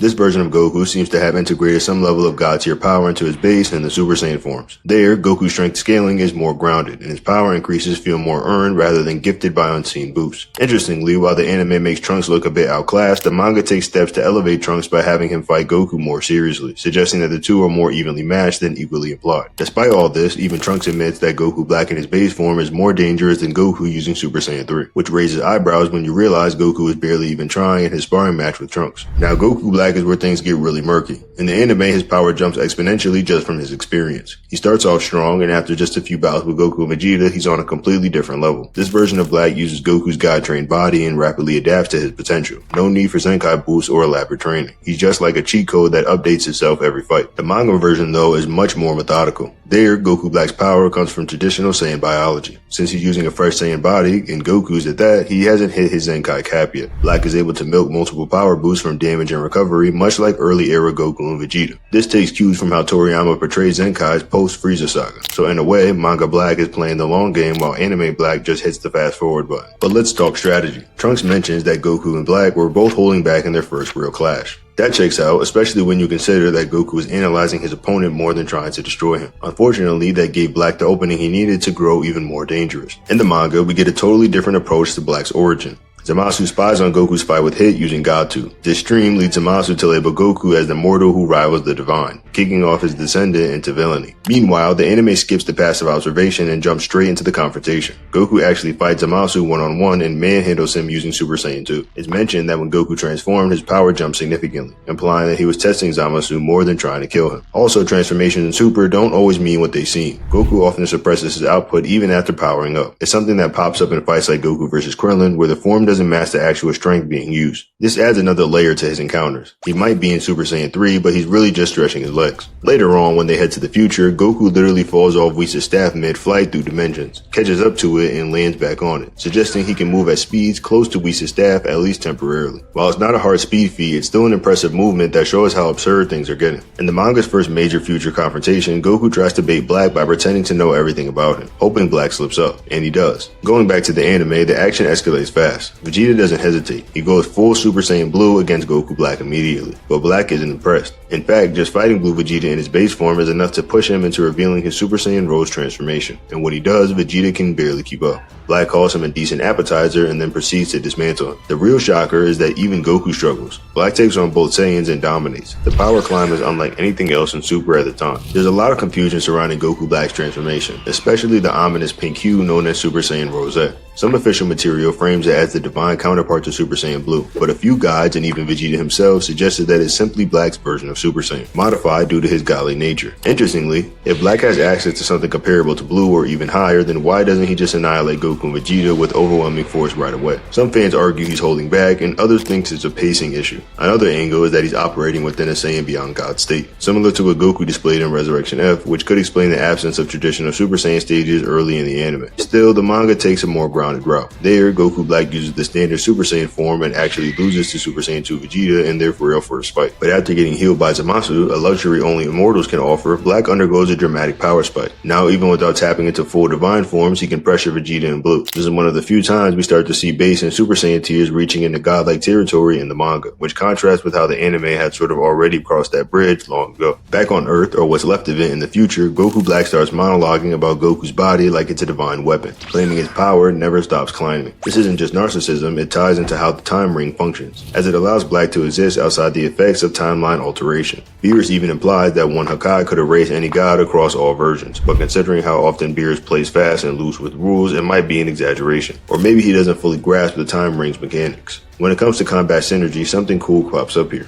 During one of their tag team assaults, Black and Zamasu fuse their energy into a joint attack. The show actually emphasizes that combining energy like this multiplies the power significantly. While it's not the only example in the franchise, Trio de Dink, a pretty standout moment happens not long after. Goku, bloody and battle-worn, suddenly flares up in rage and slaps Zamasu away using raw Super Saiyan Blue power. Even with the hole in his chest, it's undeniably epic. This is a rage-induced moment when Zamasu revealed that they killed Chi-Chi in the main timeline. Eventually, things spiral again. Black copies Goku's enraged energy and evolves his abilities further, forming that halo-shaped energy blade that he uses like a divine raffle. He blasts Goku away and leaves them all scrambling back to the past once again. After getting humiliated by Goku Black and Zamasu multiple times, Goku and Vegeta decide it's time to take this fight seriously. Vegeta steps into the hyperbolic time chamber, and what comes out is borderline terrifying. Not only does he train under intense conditions, but the sheer force of his base is enough to collapse the entire pocket dimension around him. Super Buu and Gotenks had to pull off concentrated energy blasts to poke a hole through the realm, but Vegeta simply powers up and the whole place crumbles. And yes, the chamber is massive, essentially Earth-sized, and with his own atmosphere. Simply destroying the door doesn't obliterate the space, it just seals it. Vegeta blowing it all away though, that's the next level. Meanwhile, Goku trains with a new purpose. The anime implies he gets a huge Zenkai boost after a rage-fueled battle, and on top of that, he begins mastering the Mafuba, a technique from all the way back in the original Dragon Ball. Roshi explains that using the Mafuba isn't just about knowing it. You have to be relatively close in power to your target or the ceiling won't work, and it might kill the user in the process. So no, Roshi doesn't think he can seal away someone Goku can't beat himself, and that logic applies universally, even outside the Dragon Ball multiverse. Back in the future, the third showdown begins. Goku Black is already 2 wins in and he's evolving. In the manga, Vegeta employs a tactical switch-up, alternating between Super Saiyan God and Blue mid-combat to conserve stamina. This is a refined version of Goku's fight strategy against Hit earlier in the series.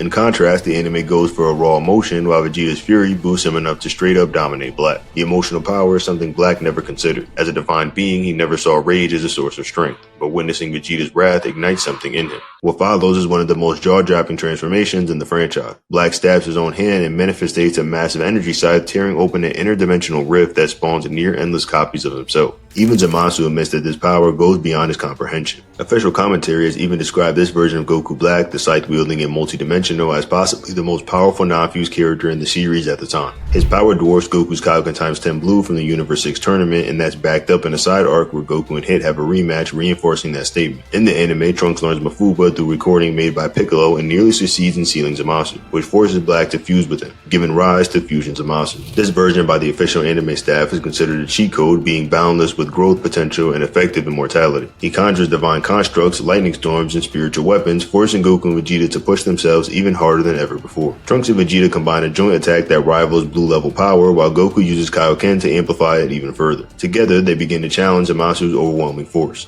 At one point, Goku unleashes a Kamehameha so powerful it shatters his own body just to land it, proving that Fusion Zamasu can't be hurt. Zamasu eventually begins to destabilize, and his body mutates and stretches unnaturally as Goku escapes his grasp and kicks him away, even breaking his halo in the process. Behind the scenes, it was originally intended that two blue level fighters in sync would be enough to overcome Fusion Zamasu. Trunks and Vegeta's tag team assault and Goku's Kaioken combo were visually representations of that plan, but as the arc progressed, the stakes were raised and Vegeta became necessary to take a stand. That in itself confirmed just how far the protagonists had come, well beyond the limits we saw in the Universe 6 tournament, surpassing even a hypothetical Kaioken x 5 threshold. To understand just how far Goku and Vegeta had to push themselves during the Future Trunks arc, we need to break down the layers of power, fusion, and the divine escalation involved, especially against someone like Fuse Zamasu. This isn't just your average villain. We're talking about an entity born from Goku Black and Zamasu, two beings already individually dangerous combined into one. Goku Black had already proven himself to be a match for Super Saiyan Blue Goku. It even evolved beyond that using his version of a divine Super Saiyan transformation. Now once fused with Zamasu, their powers didn't just add, it escalated dramatically. Some might argue that fusion simply doubled them, but that's underselling the insane growth potential of their merged form. According to the creators, Zamasu's power constantly evolved and he was literally adapting mid-battle, growing stronger as he took damage. When Fused Zamasu appears, Goku and Vegeta seem totally outclassed. However, as the battle drags on, they begin to push back, possibly even surpassing their earlier limits. This has led to long-standing debates. Did Zamasu hold back at first, underestimating them, or did the Saiyans just grow faster than he expected? Whatever the case, things shift dramatically once Vegito enters the fight. In the manga, the appearance of Vegito is brief but devastating. Even before transforming, Vegito in base casually slices Zamasu in two. Then after recovering with the Senzu, he unleashes Vegito Blue, and that's where things truly escalate. V-Jump even confirms that Vegito Blue's strength touched the Rama's Beerus, at least in the manga.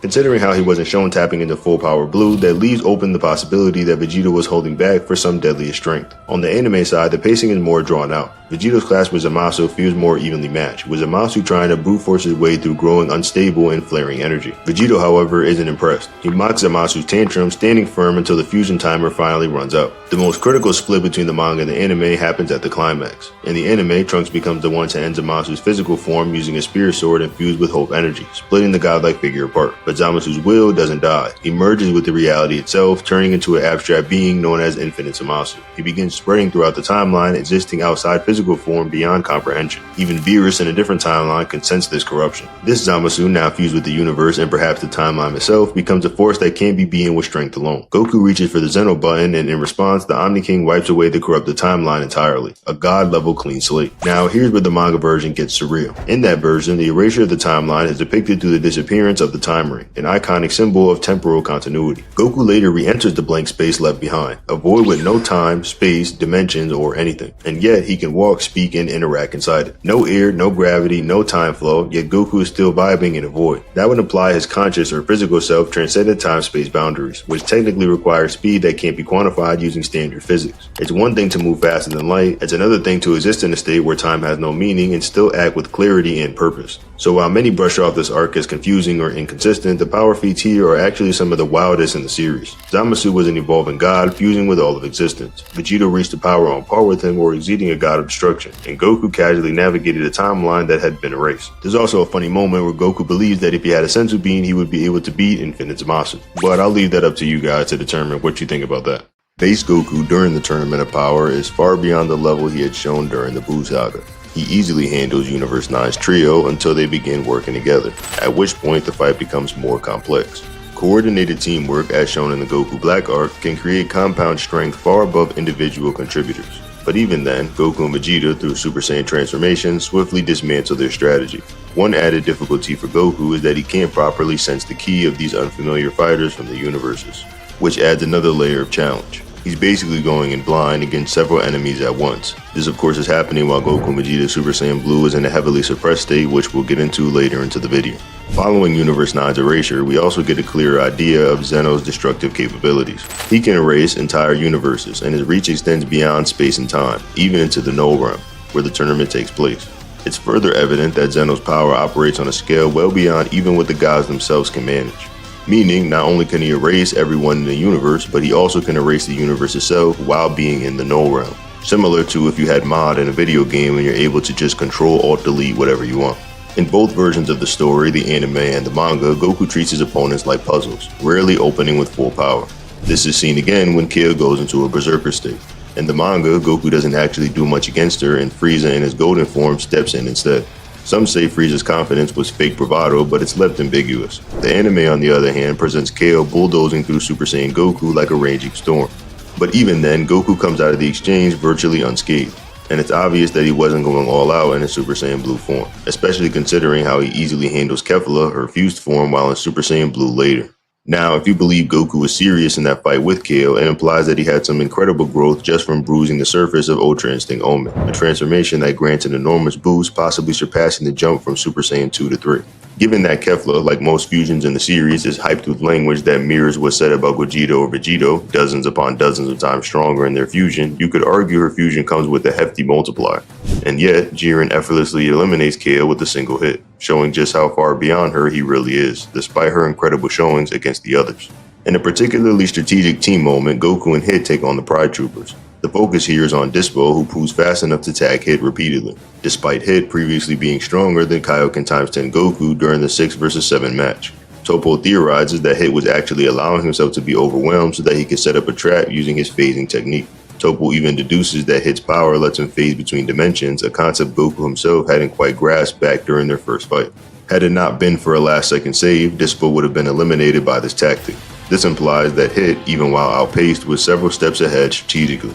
Hit's rapid adaptation becomes another point of interest. Vegeta himself notes that Hit improves rapidly mid-battle, much like a Saiyan.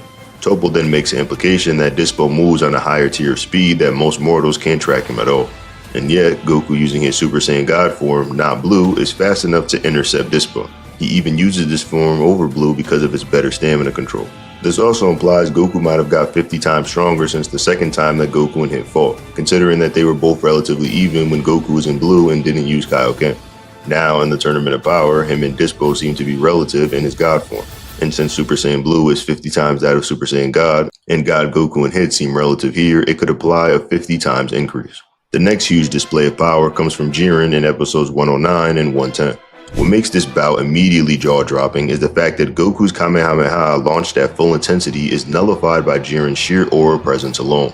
The blast doesn't even reach his body. This isn't a shield or technique, it's the natural energy radiating from Jiren's presence. Android 18 is the one who reacts to it though, so it's fair to question if her statement reflects the scope of what's fully happening. Progressing through the other forms, Super Saiyan Goku can actually land a blow, albeit without causing Jiren to flinch. Even as Super Saiyan 2, he only manages to move Jiren slightly without doing any real harm. At full force in his red-haired god form, Goku's strikes are battered away with a single finger. Despite those attacks under any other conditions, carry potential to casually unravel macrocosmic structures and destroy universes. This scene is similar to how Goku was able to use one finger to deflect all of Trunks' attacks that were stronger than Mecha Frieza, which just goes to show you the difference in power between these two at this moment in time. Super Saiyan God Goku could be killed by Jiren with just one finger. However, things ramp up once Goku transitions into Blue and combines it with Kaioken. With that, he finally makes Jiren react, landing blows that send him through Kachin, the hardest material in Universe 7. Even so, Jiren retaliates with bursts of speed so sudden that only one who appears capable of tracking him is Android 17, leaving others like Vegeta and 18 unable to register what even happened. Notably, Jiren still hasn't revealed any visible increase in power. His aura is entirely dominant and he's still in his sealed state, so to speak. The Super Spirit Bomb that follows this moment becomes very pivotal as a benchmark. Goku suggests that it may accomplish what even his Kaioken x 20 Blue could not. Still though, Jiren is not impressed. Not only does he stop it, he pushes it back effortlessly, using nothing but his gaze. This is important since Goku is pushing it with all of his power, especially amplifying it beyond its maximum at that point, and it was still negated by a literal glare.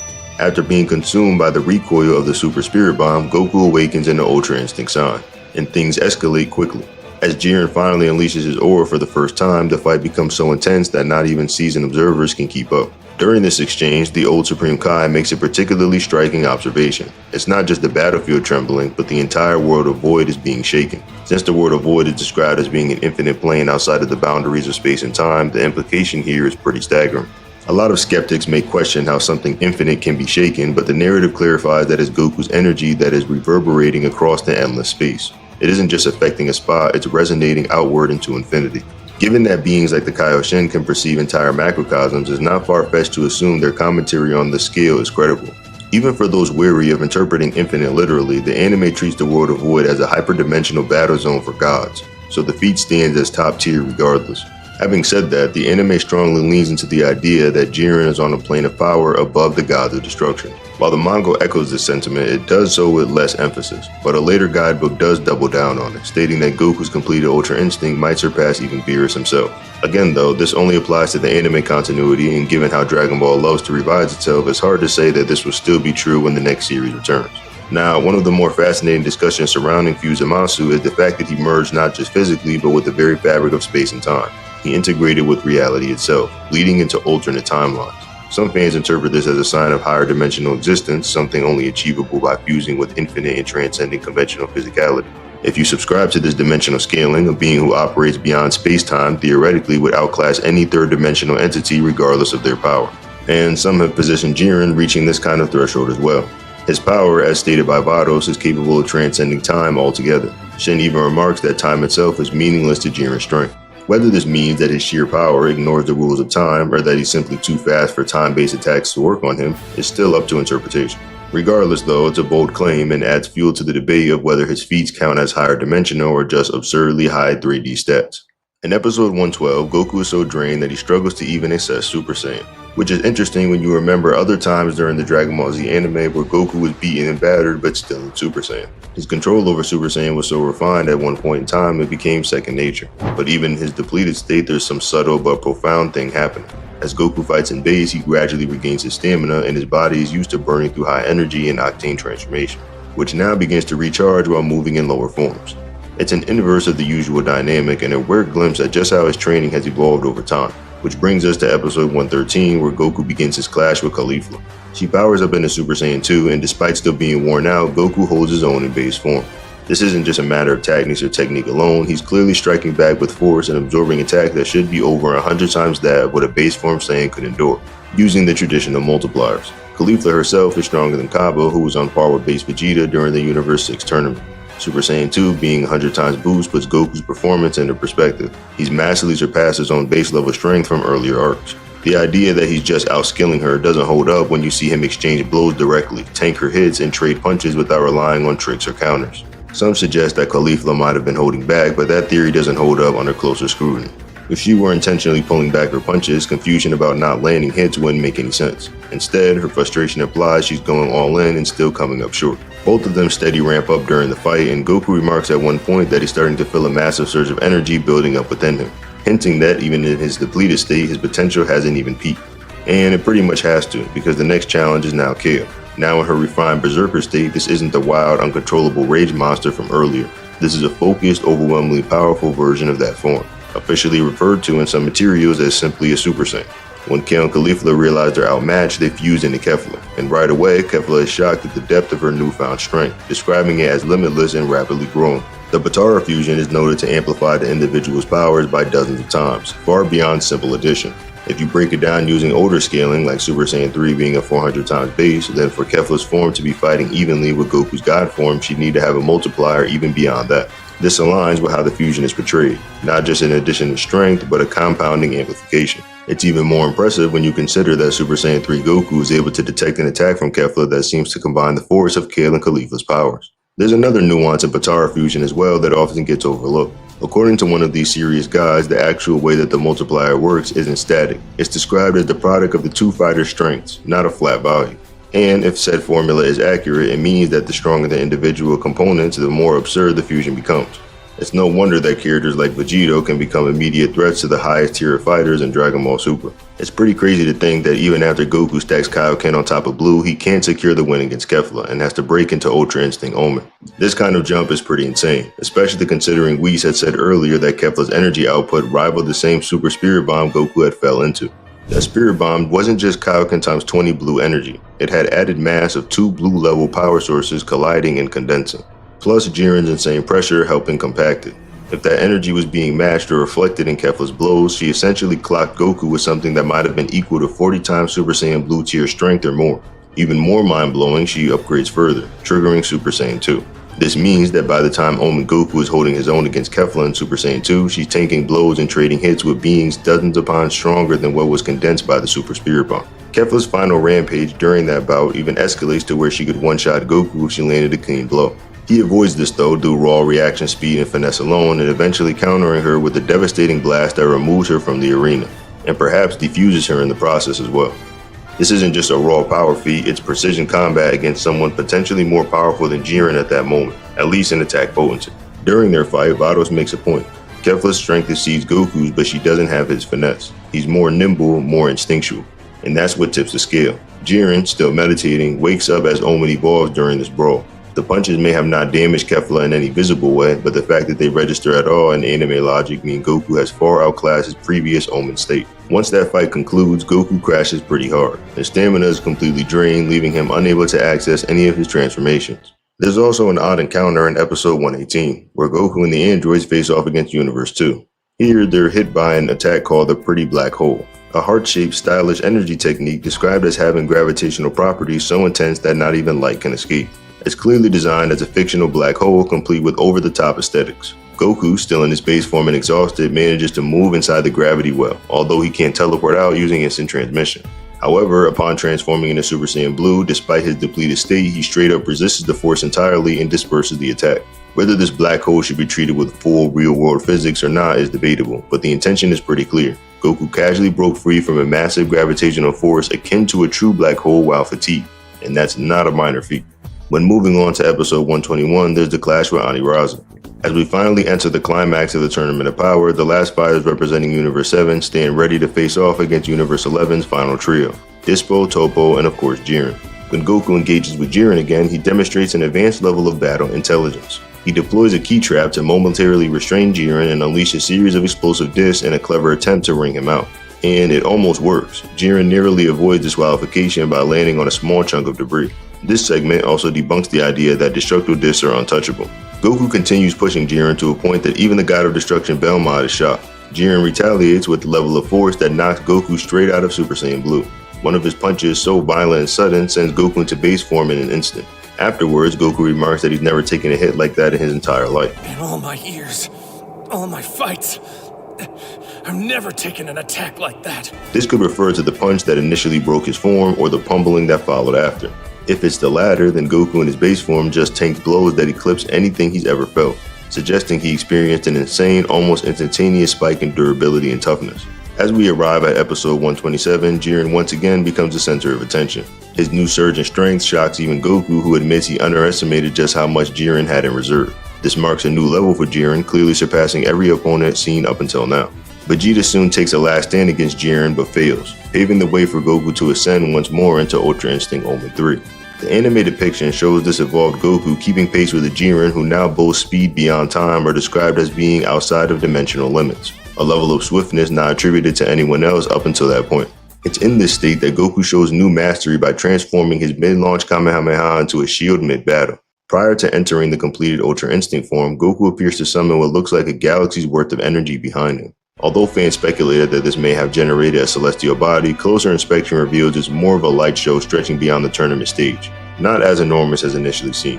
What follows this is a beatdown so elegant it rivals fusion tier choreography. The in-universe guidebook later confirms that this version of Goku is stronger than any version prior, which would include Vegeta Blue.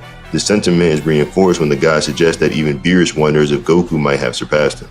All the gods of destruction rise in unison, acknowledging Goku's transformation. One god even calls his white-haired Goku the strongest being in history at that point in the timeline, firmly cementing his dominance over all prior fusions and forms, even in the monster Zamasu form.